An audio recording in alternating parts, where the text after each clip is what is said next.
السلام علیکم اسٹوڈنٹس، جیسے کہ آپ سب کو پتہ ہے کہ آج سے ہمارا آن لائن کلاسز سٹارٹ ہو رہے ہیں۔ تو آج ہم 10 کلاس میں حصہ نظم یعنی غزل کا دوسرا لیسن خواجہ حیدر علی آتش پڑھیں گے۔ اس سے پہلے ہم نے میر تقی میر پڑھا تھا۔ چلیے سٹارٹ کرتے ہیں۔ خواجہ حیدر علی آتش 1777 عیسوی میں پیدا ہوئے۔ آتش کا اصلی وطن فیض آباد تھا۔ فیض آباد یوپی میں ایک شہر کا نام ہے۔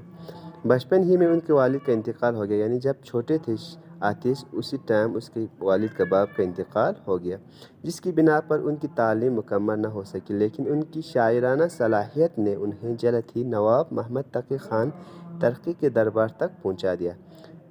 باپ کے جلدی انتقال ہونے کی وجہ سے وہ اپنا پڑھائی ایجوکیشن مکمل نہیں کر سکا، لیکن شاعرانہ صلاحیت شاعر کہنے کا جو ایبلٹی تھا، جس کی وجہ سے وہ نواب محمد تقی خان ترکی کے دربار میں ایک درباری شاعر کے حیثیت سے وہاں پہ اس کو جاب ملا۔ نواب ترکی کے ساتھ وہ لکھنؤ آ گئے اور پھر وہیں کے ہو گئے۔ نواب ترکی کے ساتھ آتش فیض آباد سے لکھنؤ آئے اور وہیں بس گئے۔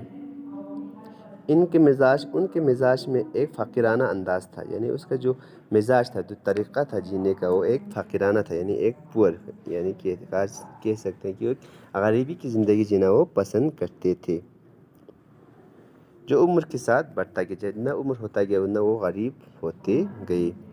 تقریباً تمام زندگی انہوں نے تنگی ترشی کے ساتھ گزار دی اور کسی کے آگے ہاتھ نہیں پھیلائے، یعنی پوری زندگی اس نے ایک تنگی ترشی میں ایک تنگ زندگی گزار لی، مگر کسی کے آگے ہاتھ اس نے پھیلانا پسند نہیں کیا۔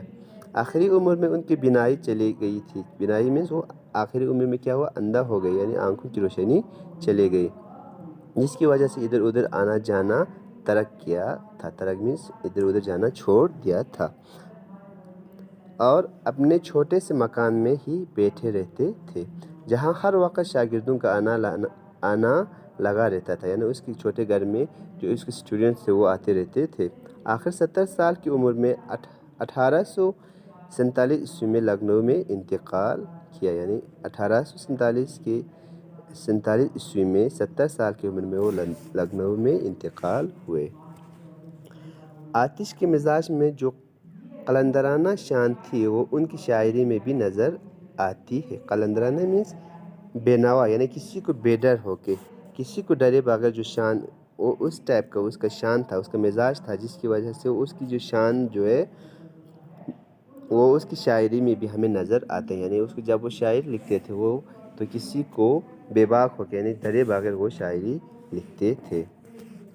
ان کا لہجہ بلند آہنگ، یعنی جو اس کا سٹائل تھا کہنے کا، جو بیان کرنے کا انداز ہے، وہ بلند آہنگ میں سے ایک افیکٹو، یعنی ایک آپ کہہ سکتے ہو اس کو اثر کرنے والا ایک بلند آواز تھی اس کے پاس، جو چھوٹی سی بات کو بھی بڑے دم دام سے کہتے تھے۔ اس کی وجہ سے وہ کیا کرتے تھے، چھوٹی سی بات کو بھی ایک بہت ہی دم دام سے وہ کہنے میں اس کو کیا ہوتا تھا، آسانی ہوتی تھی، وہ کہہ دیتے تھے۔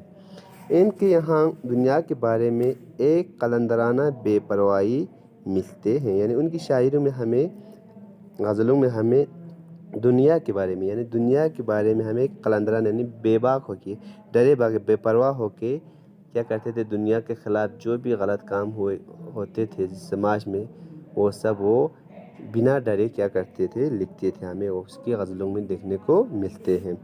یہ چیز دل کو متاثر کرتے ہیں، یہ چیز کیا کرتے ہیں، دل پہ اثر کرتے ہیں۔ ان کے کلام میں زبان کی خوبصورتی اور خیال کا اچھوتا پن پڑھنے والے کو محصور کر دیتا ہے، یعنی اس کے جو کلام میں جو زبان میں کیا تھی، خوبصورتی اور خیال کا اچھوتا پن، اس کی سوچ میں اچھوتا پن کا مطلب ہے تازہ، یعنی جدید، جو کہ نیو ہو، کسی نے اس پہ کچھ چھیڑا نہیں ہو، یعنی ایک غزل کا ایک موضوع ہوتا ہے، سب لوگ ایک موضوع پہ غزل لکھتے ہیں، مگر اس نے کیا کیا، ایک الگ سے ایک نیا جدید موضوع نکالا، اس پہ غزل کہنا سٹارٹ کیا، جو کیا لوگوں کو، پڑھنے والوں کو محصور مینس متاثر کرنا، جو کیا کرتے تھے، پڑھنے والوں کو اثر کے اوپر اثر کرتے تھے۔ آتش کے ساتھ ناسک کا نام اکثر لیا جاتا ہے، یعنی آتش کے ساتھ کیا کرتے تھے، ناسک کا کمپیریزن ہمیشہ کیا جاتے ہیں۔ پھر یہ بھی کہا جاتا ہے کہ دونوں الگ الگ طرح کے شاعر ہیں، یعنی اور اس کے ساتھ یہ بھی کہتے ہیں کہ دونوں الگ الگ ٹائپ کے شاعر ہیں، یعنی الگ الگ ایک قسم کے وہ ٹاپک پہ غزل نہیں لکھتے ہیں، ان کا جو ٹاپک ہوتے ہیں، موضوع ہوتے ہیں، وہ الگ الگ ہوتے ہیں۔ سچ تو یہ ہے کہ دونوں کی شاعری میں کئی باتیں مشترک ہیں، یعنی یہ سچ ہے کہ دونوں کی شاعری میں مشترک میں سیم کچھ باتیں کیا ہے، سیم ہے۔ آتش اور ناسک نے ایک دوسرے سے اثر بھی قبول کیا ہے، یعنی ایک دوسرے سے آتش اور ناسک دونوں نے یہ اثر قبول کیا کہ ہاں جی ہم نے ایک دوسرے پہ ہم امپریس ہو کے ہم نے غزل لکھا ہے۔ بعض حیثیتوں سے آتش کا مرتبہ ناسک سے بلند ہے، یعنی کچھ حیثیتوں میں اگر کچھ جگہوں پہ ہم دیکھا جائے تو آتش کا جو مرتبہ ہے وہ ناسک سے بہت بلند ہے، اونچا ہے، خاص طور سے سادگی اور سلاست۔ ایک تو سادگی اور سلاست مینس روانی یعنی صفائی میں۔ دبستان لکھنؤ کے شعراء میں آتش کا انداز بیان اپنی ایک انفرادیت رکھتا ہے، یعنی اگر ہم لکھنؤ کے شعراء میں دیکھا جو شاعر ہے ان میں دیکھا جائے تو آتش کا جو انداز کہنے کا جو طریقہ ہے وہ ایک انڈیویجول کیا کہتے ہیں، الگ ہے، دوسروں سے الگ ہے۔ انفرادیت مینس انڈیویجولیٹی، الگ ہونا۔ ان کی پیشکش سادہ اور شگفتہ ہے، ان کے شاگردوں کی تعداد بہت ہے۔ ان کا جو پیشکش جو کہنے کا انداز ہے وہ کیا ہے، سادہ اور شگفتہ مینس صاف ہے، اور ان کی شاگرد اسٹوڈنٹس کی جو تعداد ہے وہ بہت زیادہ ہے، جن میں